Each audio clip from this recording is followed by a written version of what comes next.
కుంభినీధౌడైన గోవిందుడిల మీద జంభభేదికియను జన్ముడగుచు నదితి గర్భాన కశ్యపునకు వామనమూర్తి జన్మించు ముదముతోడ యాచకాగ్రనివేశమరిదలచి తామకుల దమమణచెను బలిని చేరి యాచించెనొకటి రెండడుగుల మేదిని తలమును దిజుడతి దలచి కాదే భిక్షమెత్తగ భూనిరి బిడియమేళ భిక్షమే బ్రాహ్మణ కులాని కక్షయమగు భాగవత వంశ భవకృష్ణ యోగిరాజ దేవి శారద మామక దేశికేంద్ర. జై నిజ గురుభ్యో నమః. జై అమలాంబ సమేత అనుభవానంద రాజయోగేంద్ర ప్రభుస్వాముల వారి దివ్య చరణారవిందములకు ద్వాదశి వందనములు సమర్పించుకొనుచు శ్రీమద్భాగవత కృష్ణదేశిక స్వాముల వారి స్తోత్రం శ్రీమతి తల్లావర్జుల జాలమాంబ గారిచే భక్తిపూర్వకముగా చేయబడిన శేషభద్యములందు ఈరోజు మనం 5వ పద్యాన్ని ముచ్చటించుకుంటూ ఉన్నాం. ఈ పద్యంలో అక్షయమైనటువంటి భిక్షాటన అనే విధానాన్ని గూర్చి గురుదేవులతో తెలియజేస్తూ ఉన్నది. దానిలో ఉన్న భిక్షములో ఉన్న శ్రేష్టత. భిక్షము అంటే బ్రహ్మాచరణమే భిక్షం. ఏ బ్రహ్మాచరణం? బ్రహ్మ విద్యకు అతీతమై వార్తీక విద్యలకు అందనటువంటి గురు గోప్యమైనటువంటి దానిని ధరించినటువంటిదే ఇక్కడ శిష్యునికి గురుదేవులు ప్రసాదించేటువంటి భిక్షం. దీనిలో ఏం చెప్తున్నారంటే మాతశ్రీ జాలమాంబ గారు, గురుదేవా, కుంభినీ ధవుడైన గోవిందుడిల మీద జంభభేదికి ఎను జన్ముడగుచు. ఇక్కడ జాలమాంబ గారు పరమ భాగవతోత్తమరాలు. ఎందుకంటే దీనిలో 2వ పద్యంలో క్షీరసాగర మదనం ఉన్నది కదా, దాని యొక్క సన్నివేశాన్ని శ్రీకాంత తోబుట్టువే కదా అని తెలియజేశారు. ఇక్కడ వామనావతార ఘట్టాన్ని తీసుకుంటున్నారు. అందుకే కుంభినీదవుడైన గోవిందుడిల మీద జంబవేదికి ఎను జన్ముడగుచు. కుంభినీధవుడెవరు? భూదేవి భర్త అయినటువంటి శ్రీ మహావిష్ణువు. ఆ కుంభినీధవుడైనటువంటి గోవిందుడే శ్రీకృష్ణుడు. గోవుల కొడయడు గోవిందుడు. ఇంకా గోవర్ధనగిరినెత్తి గోవుల కాసినటువంటి వాడు గోవిందుడు. జంబభేదికి అనుజన్ముడు అయ్యాడు. జంబభేది ఎవరు? జంబకాసురుని సంహరించినటువంటి దేవేంద్రుడు. అలా ఉపేంద్రుడిగా శ్రీ మహావిష్ణువు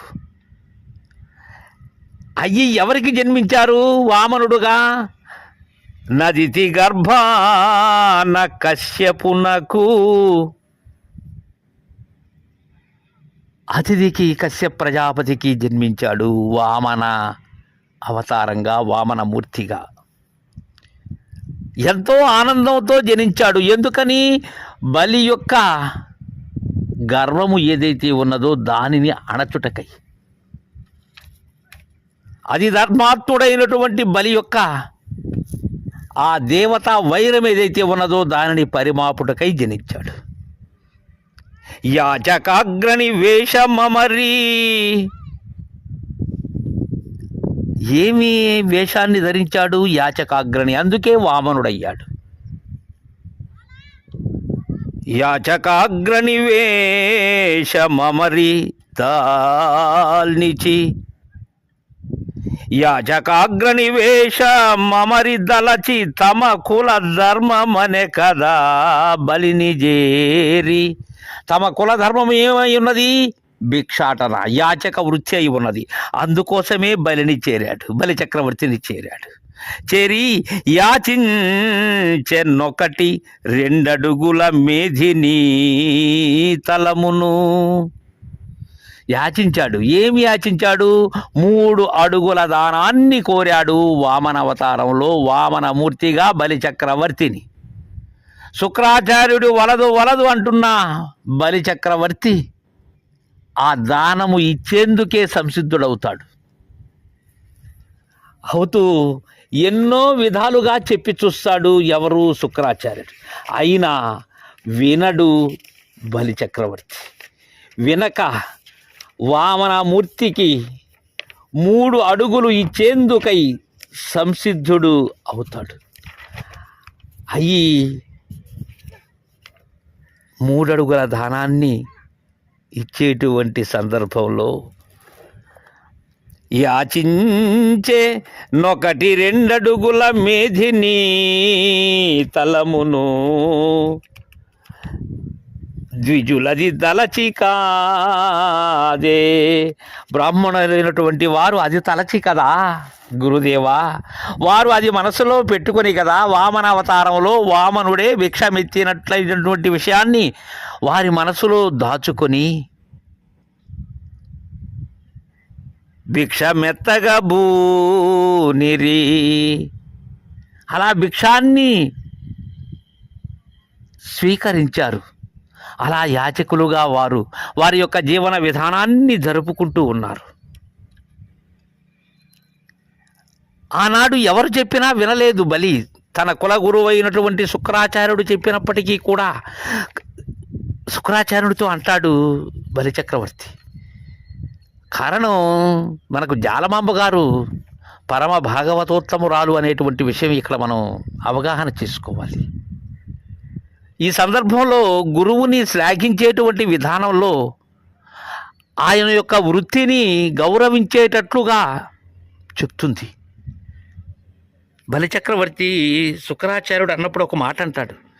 కారే రాజులు రాజ్యముల్ గలుగవే గర్వోన్నతిం బొందరే వారేరి సిరమూటగట్టుకొని పూవంజాలిరే భూమిపై పేరైనన్ గలదే శివి ప్రముఖులున్ బ్రీతిన్ యశక్కాములై ఈరే కోర్కులు వారలన్ మరచిరే ఈ కాలమున్ భార్గవ అంటాడు. అలా వామనుడు కోరినటువంటి 3 అడుగులు ఇచ్చేందుకు సంసిద్ధుడవుతాడు బలిచక్రవర్తి. యాచక వేషంలో ఉన్నారు కదా గురుదేవ అప్పుడు. అలాంటి సందర్భంలో వామనుడు భూమి మీద ఒక పాదము, అలానే నభోతలము మీద వేరొక పాదం పెట్టి బలిచక్రవర్తితో అంటాడు. దానవ త్రిపద భూతల మిత్తునంటివి చెప్పావు.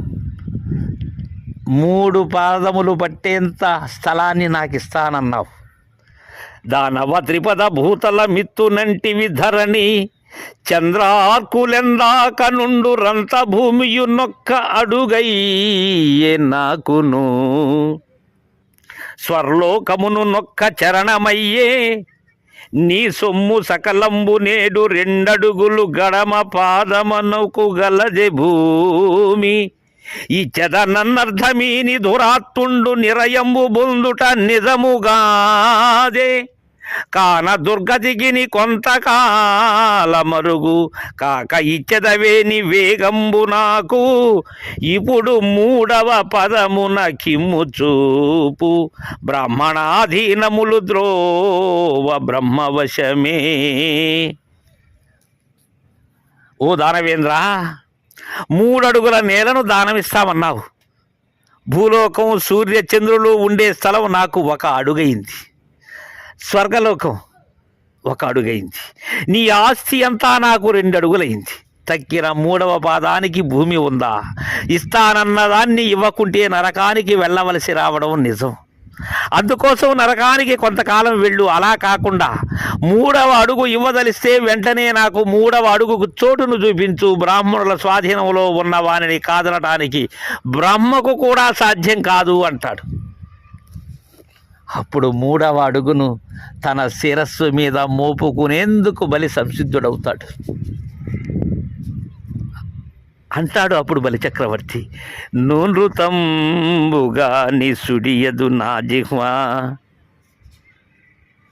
బొంకజాల నాకు బొంకు లేదు, నీ తృతీయ పదము నిజము నా శిరమున నెలవు చేసి పెట్టు నిర్మలాత్మ అంటాడు.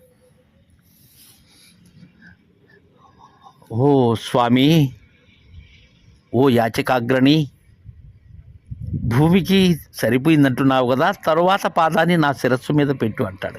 ఇక్కడ మనం అడిగినది వామనుడు 3 అడుగులు. గురుదేవులు కూడా శిష్యుని అడిగేటువంటివి 3 అడుగులే. తను మన ధనములు. మొట్టమొదట క్షీరధారలతో తనువుని స్వీకరిస్తారు గురువు. 2వ అడుగు ధనము. ఇక 3వ అడుగే మన యొక్క సంకల్ప వికల్పములకు కారణమైనటువంటి మనస్సు. ఇవి 3 లేనప్పుడు నేను లేను. అలా ఇచ్చినటువంటి వారే నిజ శిష్యులు. ఇక్కడ మాట మాత్రంగా ఇవ్వటం కాదు, అది త్రికరణ శుద్ధియుతంగా ఉండాలి. అందుకే జాలమాంబ గారు అంటున్నారు, భిక్షమెత్తగా బూనిరి బిడియమేలా. అలా సీతారామస్వాముల వారి అనుగ్రహంతో శిష్యుల యొక్క సంశయాలను తీర్చేందుకై, వారి యొక్క తనుమన ధనములను గ్రహించేందుకై అలాంటి వృత్తిని, అలాంటి బోధాధికారాన్ని పొందారు గురుదేవ. భిక్షమే బ్రాహ్మణ కులాని కక్షయమగు. ఇక్కడ బ్రాహ్మణ కులం ఏమిటి? బ్రాహ్మణుడు అంటే బ్రహ్మవేదం శుద్ధ పరచైతన్యం వా అదితే వేత్తి బ్రాహ్మణ అనేటువంటిది శృతి ప్రమాణం. వేదాన్ని కానీ పరచైతన్యాన్ని కానీ అధ్యయనం చేసేటువంటి వారు బ్రాహ్మణులు. ఇక్కడ భ్రమ అయినటువంటి బ్రహ్మం ఏదైతే ఉన్నదో దానిని మీరి ఉండేటువంటి పరిపూర్ణమును గురుదేవుని ద్వారా పొందినటువంటి వారు భాగవత కృష్ణ ప్రభు దేశికేంద్రుల వారు. అది అక్షయమైనటువంటి బోధ. అలాంటి బోధని పొందినటువంటి వారు కాబట్టి అది మీకు అక్షయము గురుదేవా. అందుకే భిక్షమెత్తగా భూనిరి బిడియమేల, భిక్షమే బ్రాహ్మణ కులాని కక్షయమగు, భాగవత వంశ భవ కృష్ణ యోగి రాజ ధీవి శారద మామక దేశికేంద్ర అని మనకు ఆ వామనుని గురుదేవునిగా, బలిచక్రవర్తి అనే శిష్యునిగా